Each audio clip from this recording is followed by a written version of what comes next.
Are you saving yourself to become an Egypt mummy? I mean, that is a genuinely jarring image to throw at someone right out of the gate. Right. But I just wanted to let that question hang in the air for a second because Mhm. when you actually stop and visualize it, it's profoundly unsettling. Yeah, it really is. Because a mummy is the ultimate symbol of perfect preservation. Yeah. It's completely safe from the elements, wrapped up tight, tucked away in the dark. Completely insulated from any kind of risk. Exactly. But the trade-off for all that safety is that it's completely dead. I mean, it experiences nothing. Nothing at all. So we're kicking off this deep dive with that specific, striking concept from a really fascinating seminar on human behavior we've been looking at. Because it forces this very uncomfortable mirror in front of us.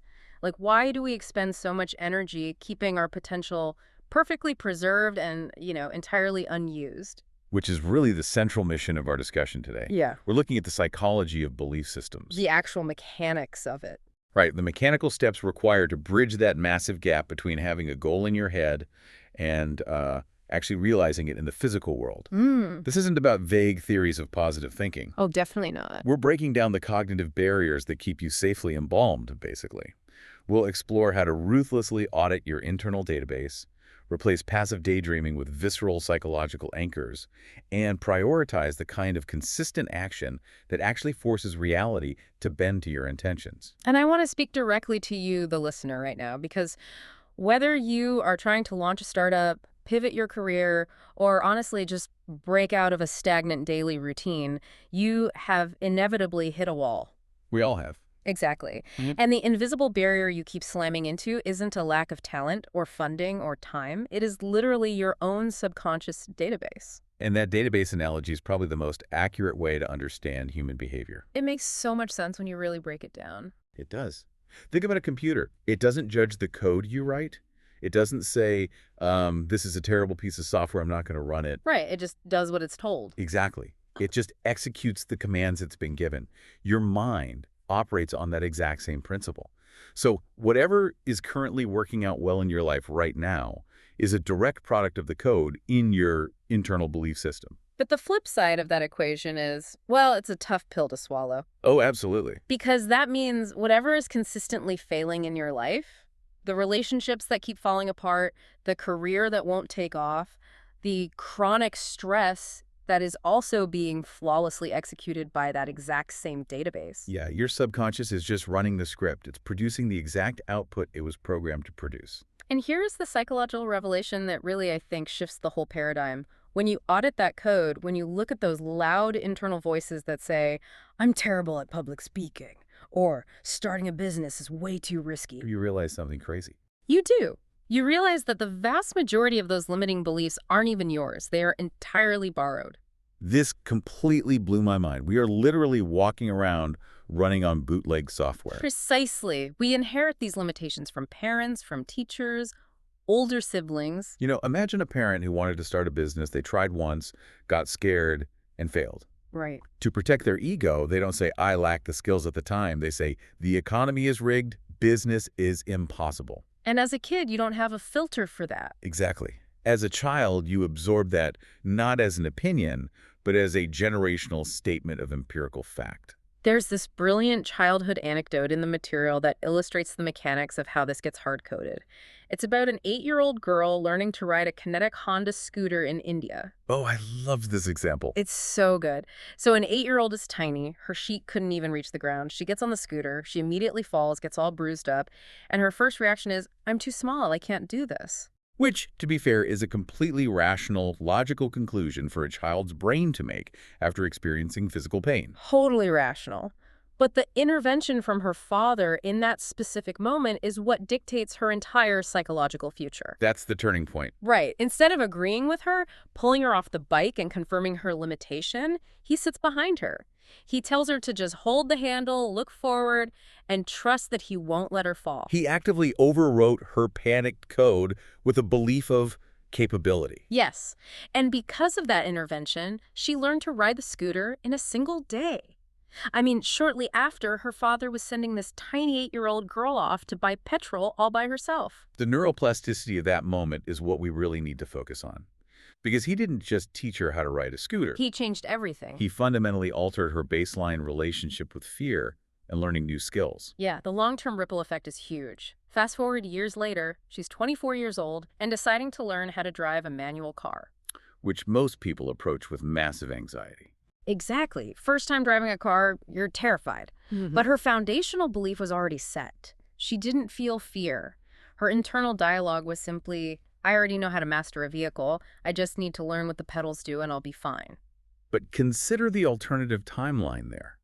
If her father had looked at her scraped knee at age 8 and said, you know what, you are too small, let's put the scooter away, that negative belief would have calcified. It would have become a permanent fixture in her database. Right, likely bleeding into all these other areas of her life where she felt too small to tackle a challenge. I was thinking about the mechanics of how we carry this stuff into adulthood. And it's like deciding to run a marathon, but for some reason you've chosen to run it while carrying someone else's luggage. That's a great way to put it. Because if you haven't actually gone out, started a business, and failed multiple times on your own merit, then walking around with the deep-seated anxiety that business is too risky is literally just you hauling somebody else's heavy suitcase for them. It's an exhausting way to live. You are suffering the emotional tax of a failure you never even experienced. Wow, yeah. So the first actionable step to bridging the gap to your goals is to perform a brutal audit of your luggage. You have to ask yourself, did I actually try this and hit a wall? Or did I just adopt someone else's fear without ever verifying if it was true for me? Okay, so we audit the database, we find the corrupted, borrowed code, and we decide to delete it. How do we actually write new code? Because just telling yourself, I am brave, usually doesn't work. The mind just rejects it. It rejects it because the old code has deeper emotional roots. To rewrite the subconscious, you have to use visualization, but we need to draw a very hard line between passive daydreaming and active emotional visualization. Because everyone daydreams. Daydreaming is easy. Super easy. You sit in traffic and picture yourself winning the lottery or getting a promotion. It feels nice, but it doesn't actually change your life. No, because daydreaming is just passive entertainment for your brain. Active visualization requires intense, visceral emotional engagement. You have to train your nervous system to experience the emotion of the achieved goal in the present tense. There is a metaphor used to describe this that is incredibly intense, bordering on claustrophobic, honestly. The breathing one. Yes. It says your visualization needs to feel as necessary as breathing. Like, imagine someone physically covering your nose and your mouth. Just instant panic. Right. Think about the physiological panic, how desperately, how violently your body would demand oxygen in that moment. That exact level of desperate, vital necessity is how your emotional visualization must feel. It cannot be a casual wish. It has to be a primal, non-negotiable need. And we should probably explain the neurology of why that intensity is required. It comes down to a network in your brain called the reticular activating system, or the RAS. The bouncer of the brain. Exactly. Your brain is bombarded with millions of bits of sensory data every single second. It would fry if it tried to process all of it. So the RAS acts as a filter. It filters out almost everything, only letting in information that it believes is strictly relevant to your survival or your deeply held beliefs. This is like the classic buying a red car phenomenon. You buy a red car and suddenly you see that exact same red car on every street corner. Right. They didn't suddenly manufacture more red cars overnight. No, your RAS just decided that red car is now a priority piece of information, so it stopped filtering it out. Exactly. So when you engage in that desperate, breath-stealing visualization, you are manually programming your RAS. You are telling your brain, this goal is as critical as oxygen. Wow. And suddenly your brain stops filtering out the subtle opportunities around you. You start noticing the networking events, the offhand comments from colleagues, the market trends that you previously would have walked right past. Okay, I love the science there, but I'm going to push back for a second because I want to make sure we aren't veering into, like, manifestation buzzwords. Let's say I'm doing the intense visualization, my RAS is primed, and I'm seeing the opportunities. But just feeling the emotion doesn't sign the contract or build the product. How does this actually translate into real-world success? That is the crucial question. It translates through behavior, and specifically the elimination of self-sabotage. There is a psychological model here we can call the universe as a parent. Okay, break that down. If your RAS is primed, the mechanical opportunities of life will present themselves. But, and this is the critical point of failure, if you still harbor hidden, unaudited negative beliefs deep in your database, you will systematically reject the opportunity when it arrives. Because the competing codes are crashing. Precisely. Let's say you want financial independence, but deep down, you hold an inherited belief that rich people are unethical or that you are destined to be cheated. So the opportunity comes along. An incredible opportunity arrives. A reliable business partner offers you a stake in a venture, but because of your hidden doubt, your brain perceives the opportunity as a threat to your identity. Interesting. You will find a logical-sounding excuse to say no. You'll convince yourself the timing is wrong or the market is bad. So it's a defense mechanism acting like a logical decision. Yes, it's exactly like a parent offering a beautifully wrapped birthday gift to a child. If the child genuinely suspects the box is empty or that it's a cruel trick designed to embarrass them, they will refuse to untie the ribbon. They won't even touch it. Right. They will push the gift away to protect themselves from the anticipated disappointment. And what does the parent do if that happens year after year? Eventually, the parent simply stops bringing gifts. Exactly. The environment, the market, the people around you, they operate the exact same way. If you constantly bat away opportunities because your subconscious is terrified of success, people stop offering them to you. You become invisible to opportunity. Which brings us to the physical component.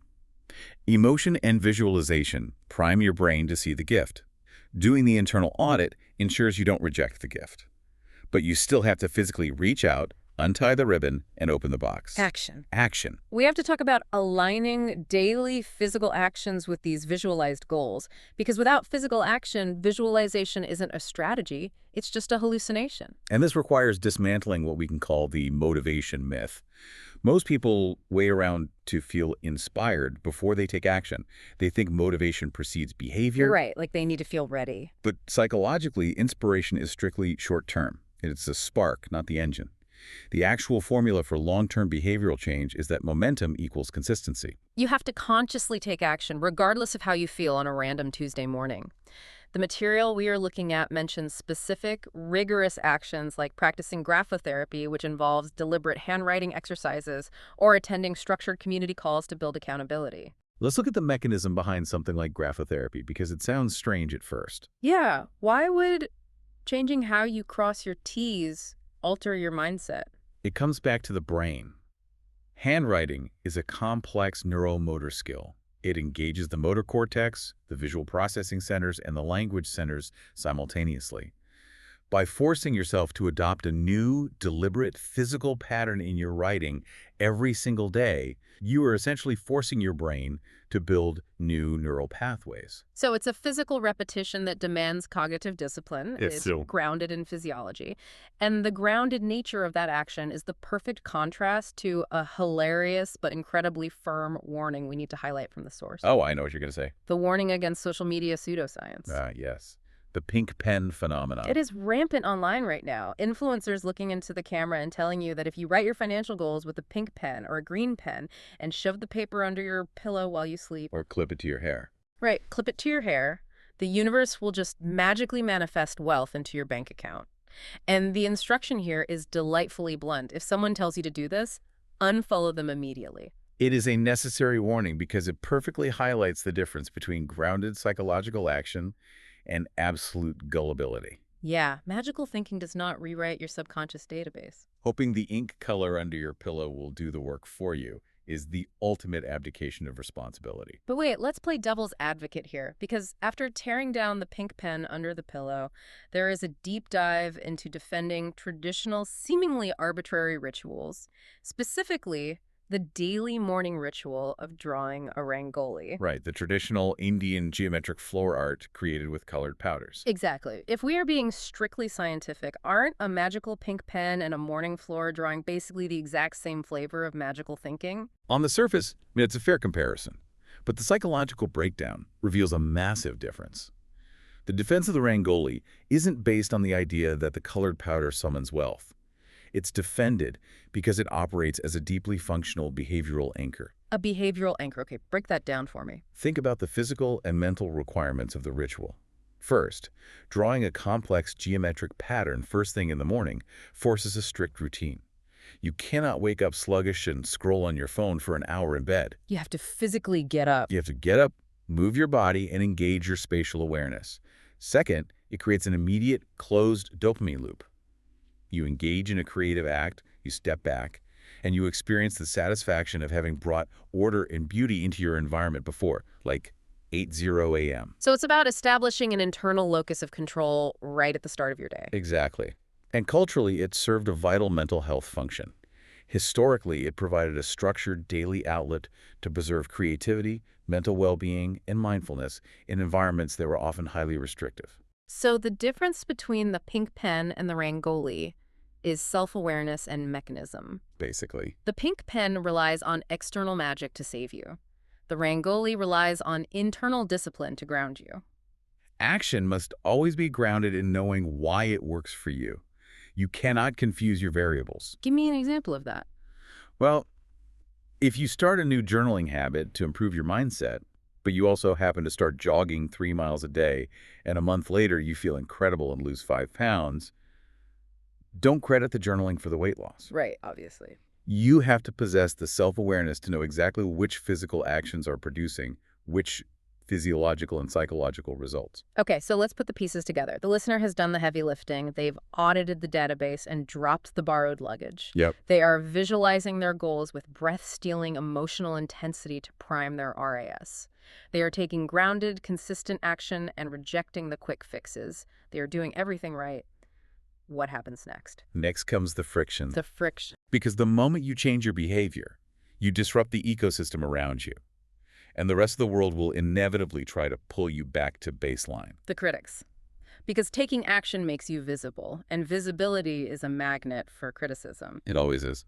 There is a scenario addressed in our material involving an audience member named Vina that tackles this head-on, and I think it is the most relatable part of this entire discussion. Vina asks, what do you do when you've done the internal work? Your belief in yourself is at 100%. You know your strengths. But your friends and family are actively doubting your intelligence. That's a tough spot. They are constantly questioning your potential right to your face. It is the ultimate stress test for your new database. How do you prevent yourself from internalizing the anxieties of the people closest to you? And the philosophy required to survive this is surprisingly blunt. It has to be blunt to be effective. The philosophy is essentially this. You must deal with the cards you were dealt, and you must recognize that other people's doubts are entirely their psychological problem, not yours. Not yours at all. If your family thinks they are smarter than you, or that your idea will fail, let them think that. You cannot control their database. Your only concern should be answering 3 internal questions. Najar. Is my intention good? Do I deeply trust my own work ethic? And can I forgive myself if this fails? If the answer to those 3 is yes, the external noise becomes totally irrelevant. There's a great moment of vulnerability shared on this topic in the source. A coach advised someone that to build their brand, they needed to start speaking online, on camera, every single day. Oh, I remember this. And the immediate visceral fear that bubbled up wasn't about the technology or the workload. The fear was, what negative comments will my mom make? How relentlessly will my friends mock me in our group chat? Which is just the borrowed luggage trying to sneak back into the database through the side door. Exactly. It's the social conditioning asserting itself. But the realization that breaks that conditioning is accepting that doubters will always exist. You don't defeat them, you just accept them as part of the landscape, like the weather. And this brings us to a metaphor that perfectly encapsulates this abrasive process of shedding social pressure, the concept of peeling the onion. Okay, we have to talk about the onion metaphor, because yes, I know Shrek popularized this 20 years ago. Right, ogres are like onions. Yeah, and comparing human layers to an onion can feel like a bit of a cliche now. But if we actually look at the physical reality of peeling an onion, it is the perfect analogy for this psychological process. How so? Because peeling an onion isn't some gentle, beautiful awakening. It burns. It makes your eyes water. It is a deeply uncomfortable, abrasive, physical process. And shedding your social conditioning works the exact same way. That makes a lot of sense. Your true, unfiltered potential are at the core. Every time you consciously decide to stop caring about a friend's mocking comment, you peel off a layer. Every time you reject a piece of familial criticism that doesn't serve your growth, you peel off another layer. And it hurts to ignore the expectations of your family. It is emotionally taxing to separate yourself from the herd. But you cannot get to the core without enduring the burn of peeling away those unwanted layers. It's the price of admission for living authentically. So let's synthesize this entire journey for you